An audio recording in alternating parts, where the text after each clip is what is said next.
అందరికీ నమస్కారం. నేను మీ Haripriya. Welcome to my channel. ముందుగా అందరికీ మహాశివరాత్రి శుభాకాంక్షలు. శివరాత్రి రోజున పూజను ఎలా చేసుకోవాలి, జాగారం ఎలా ఉండాలి, ఉపవాసం ఎలా చేయాలి, ఇవేమీ చేయలేని వారు ఏ విధంగా పూజను చేసుకోవాలి, ఈ 2026 సంవత్సరంలో శివరాత్రి ఏ రోజున రాబోతోంది, స్వామివారి పూజను ఎప్పుడు చేసుకోవాలి, పిండి దీపం కొబ్బరి దీపం ఎలా పెట్టాలి అనే చాలా విషయాల గురించి ఇవాల్టి వీడియోలో చాలా డీటెయిల్డ్గా తెలుసుకుందాం. మహాశివరాత్రి అంటేనే మన పాపాలను ప్రక్షాళన చేసి మరో జన్మ లేకుండా చేసే మహిమాన్వితమైన రోజే మహాశివరాత్రి. అందుకే జన్మానికో శివరాత్రి అని అంటారు. మనం భక్తి శ్రద్ధలతో నియమనిష్టలతో ఒక శివరాత్రి అయినా సరే ఆచరించినట్లయితే ఆ కైలాసనాథుని అనుగ్రహం ఆశీర్వాదం తప్పకుండా కలుగుతుంది. అయితే ఇంతటి విశేషమైన పర్వదినం ఈ 2026 సంవత్సరంలో ఎప్పుడు వచ్చింది అంటే కనుక మాఘమాసం కృష్ణపక్షం చతుర్దశి తిథి నాడు మనం మహాశివరాత్రి పండుగగా జరుపుకుంటాం. దాని ప్రకారం చూసుకున్నట్లయితే మహాశివరాత్రి పండుగ ఈ 2026 సంవత్సరంలో ఫిబ్రవరి 15వ తేదీ ఆదివారం నాడు వచ్చింది. ఈ పూజను మనం దేవుడు మందిరంలో చేసుకోవచ్చు, లేదు అంటే కనుక పీఠం పెట్టుకునైనా సరే చేసుకోవచ్చు. శనివారం నాడే ఇల్లు వాకళ్ళు శుభ్రపరుచుకుని గుమ్మానికి మామిడి తోరణాలు కట్టుకుని సిద్ధం చేసుకోవాలి. మనం పూజ ఎక్కడైతే చేయాలి అనుకుంటామో అక్కడ పసుపుతో అలికి పిండి ముగ్గులు పెట్టి పసుపు కుంకుమలతో అందంగా అలంకారం చేసుకోవాలి. ఒక పీఠాన్ని ఏర్పాటు చేసుకుని పీఠం పైన తెలుపు రంగు వస్త్రాన్ని కానీ లేదా పసుపు రంగు వస్త్రాన్ని లేదా ఏ రంగు వస్త్రమైనా సరే వేసుకోవాలి. అలాగే శివ కుటుంబం ఉన్న చిత్రపటాన్ని పెట్టుకుని పసుపు గణపతిని కానీ గణపతి విగ్రహాన్ని కూడా సిద్ధం చేసుకోవాలి. అభిషేకం కోసం స్ఫటికలింగాన్ని కానీ మీ దగ్గర ఏ శివలింగం ఉంటే ఆ శివలింగాన్ని పూజలో పెట్టుకోవాలి. అందంగా పువ్వులతో మారేడు దళాలతో అలంకారం చేసుకోవాలి. అలాగే పిండి దీపాన్ని కూడా తయారు చేసుకోవాలి. పిండి దీపం తయారు చేసుకోవడం ఇంచుమించు అందరికీ తెలుసు కదండి. బియ్య పిండిలో కొద్దిగా బెల్లం వేసి ఆవు పాలు కానీ శుద్ధ జలంతో కానీ చేసి ముద్దలా చేసి ప్రమదలా చేసుకోవాలి. ఇక్కడ గంధంతో నామాలు కుంకుమతో బొట్టు పెట్టి అలంకారం చేసుకుంటున్నాను. దీన్ని ఒక ప్లేట్లో కానీ లేదా 2 తమలపాకుల పైన కానీ పెట్టుకోవాలి. ఇప్పుడు నారికేళ్ల దీపం ఎలానో పెట్టుకోవాలో చూద్దాం. ఒక ప్లేట్లో 3 కానీ 5 కానీ గుప్పెళ్ల బియ్యం వేసుకుని దానిలో కొద్దిగా పసుపు కుంకుమ వేసి దానిపై కొబ్బరి చిప్పను పెట్టాలి. దీనిలో కొబ్బరి నూనెను కానీ నువ్వుల నూనెను కానీ లేదా ఆవు నెయ్యి అయినా సరే వేసుకుని కొబ్బరి దీపాన్ని పెట్టుకోవాలి. ఈ కొబ్బరి దీపంలో పిండి దీపంలో కూడా ఇప్పుడు 3 ఒత్తులు కలిపి ఒక ఒత్తిగా చేసి ఆ ఒత్తిని ఈ కొబ్బరి చిప్పలో అలాగే పిండి దీపంలో కూడా వేసుకోవాలి. పిండి ప్రమిదలోనూ అలాగే దీపారాధనకు కుందులు నూనె ఒత్తులు అవన్నీ వేసుకుని సిద్ధం చేసేసుకోవాలి. ముందుగా దీపారాధన చేసి దీపపు కుంది దగ్గర అక్షింతలు పువ్వులు వేసి నమస్కారం చేసుకోవాలి. దీపం జ్యోతి పరబ్రహ్మ దీపజ్యోతి నమోస్తుతే అని నమస్కారం చేసుకోవాలి.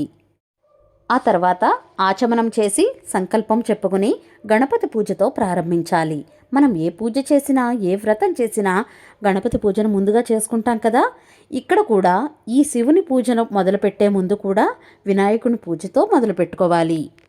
వినాయకుణ్ణి షోడశోపచారాలతో కానీ పంచోపచారాలతో కానీ పూజించాలి. అంటే ధ్యానం, ఆవాహనం, ఆసనం, పాద్యం, అర్ఘ్యం, స్నానం, వస్త్రం, యజ్ఞోపవీతం, గంధం, పుష్పం, అక్షింతలు సమర్పించి ధూపం దీపం కూడా చూపించి నైవేద్యంగా చిన్న బెల్లం ముక్కను కానీ 2 అరటిపళ్లను కానీ నైవేద్యం పెట్టి మంగళహారతి ఇవ్వాలి. ఇక్కడతో గణపతి పూజ పూర్తవుతుంది. తర్వాత శివుని పూజను మొదలు పెట్టుకోవాలి.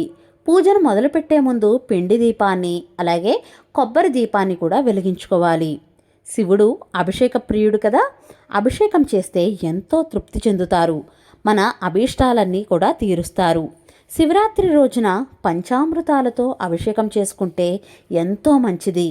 పసుపు నీరు, గంధం నీరు, కుంకుమ నీరు, కొబ్బరి నీరు, పండ్ల రసాలు, తేనె, పంచదార, ఆవు పాలు, ఆవు పెరుగు, నెయ్యి, విభూది ఇలా మీకు ఏది అందుబాటులో ఉంటే వాటితో అభిషేకం చేసుకోవచ్చు.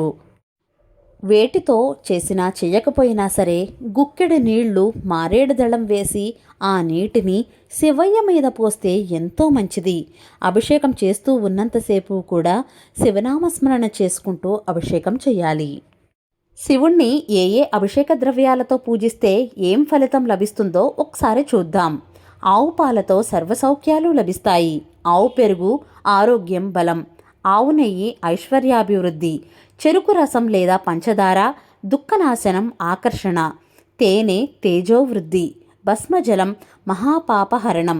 సుగంధోదకం పుత్రలాభం. పుష్పోదకం భూలాభం.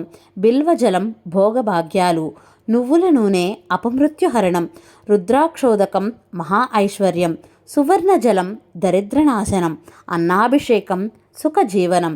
ద్రాక్షరసం సకల కార్యాభివృద్ధి. అలాగే నారికేళ జలం సర్వసంపద వృద్ధి. ఖర్జూర రసం శత్రునాశనం. గరిక జలం ద్రవ్యప్రాప్తి. ధవళోదకం శివ సాన్నిధ్యం. గంగోదకం సర్వసమృద్ధి సంపదల ప్రాప్తి. కస్తూరి జలం చక్రవర్తిత్వం. నేరేడు పండ్ల రసం వైరాగ్య ప్రాప్తి. నవరత్న జలం ధాన్య గృహ ప్రాప్తి.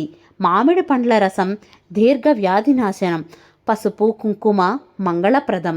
విభూది కోటి రెట్ల ఫలితాన్ని ఇస్తుంది. విష్ణువు అలంకార ప్రియుడు, శివుడు అభిషేక ప్రియుడయ్యాడు. శివుడు అభిషేకాన్ని చాలా ప్రియంగా భావిస్తాడు. అభిషేకమైన తర్వాత స్వామిని శుభ్రం చేసి పొడిగుడ్డతో తుడిచి అలంకారం చేసుకోవాలి. ఈ మహాశివరాత్రి రోజున పరమశివుడు జ్యోతిలింగ రూపంలో ఆవిర్భవించాడని మనకు పురాణాల ద్వారా తెలుస్తోంది. అంటే స్వామివారు లింగ రూపంలో ఆవిర్భవించిన రోజే మహాశివరాత్రి.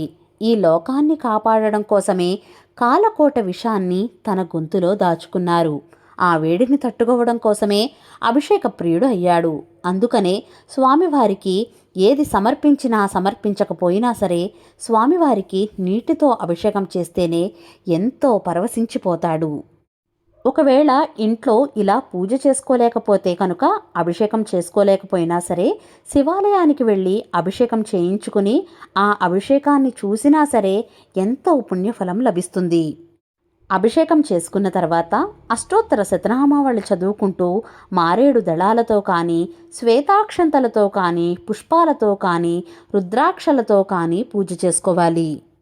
శివ అష్టోత్తర శతనామావళి చదువుకున్న తర్వాత చంద్రశేఖరాష్టకం, బిల్వాష్టకం, లింగాష్టకం, శివమంగళాష్టకం ఇలా మీకు ఏది వస్తే అది చదువుకోవచ్చు.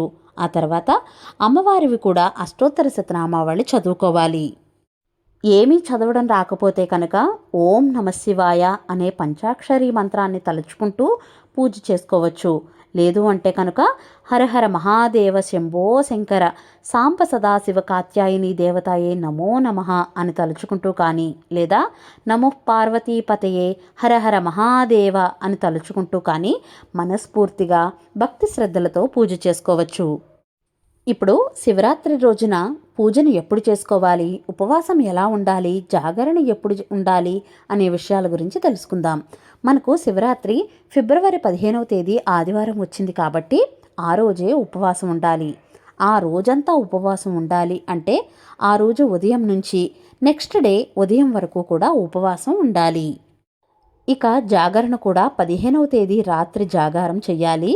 ఇంకా ఈ పూజ ఎప్పుడు చేయాలి అంటే కనుక పొద్దున్నైనా చేసుకోవచ్చు లేదా సాయంత్రం అయినా సరే ఈ పూజను చేసుకోవచ్చు.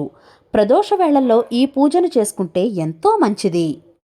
ఇంట్లో పూజను ముగించుకుని శివాలయానికి వెళ్ళడానికి ప్రయత్నం చేయండి.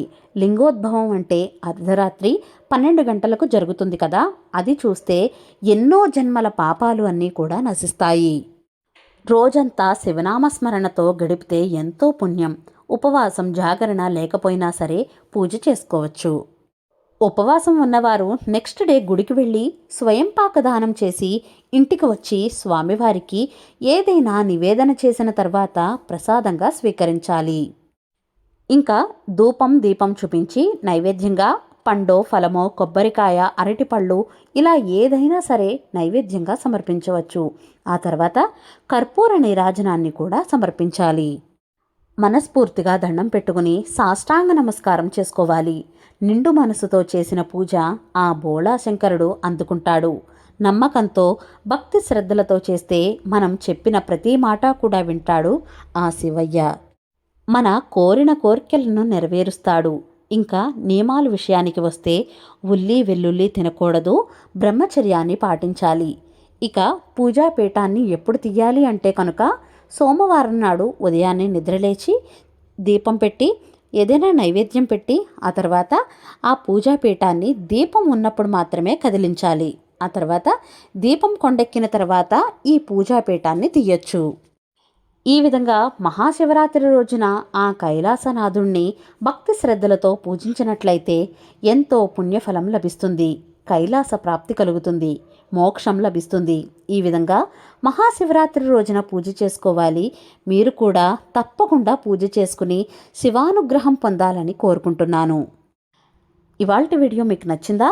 నచ్చినట్లయితే please like, share, subscribe to my channel. మరో సరికొత్త వీడియోతో మళ్ళీ కలుస్తాను. నేను మీ Haripriya. Thank you for watching.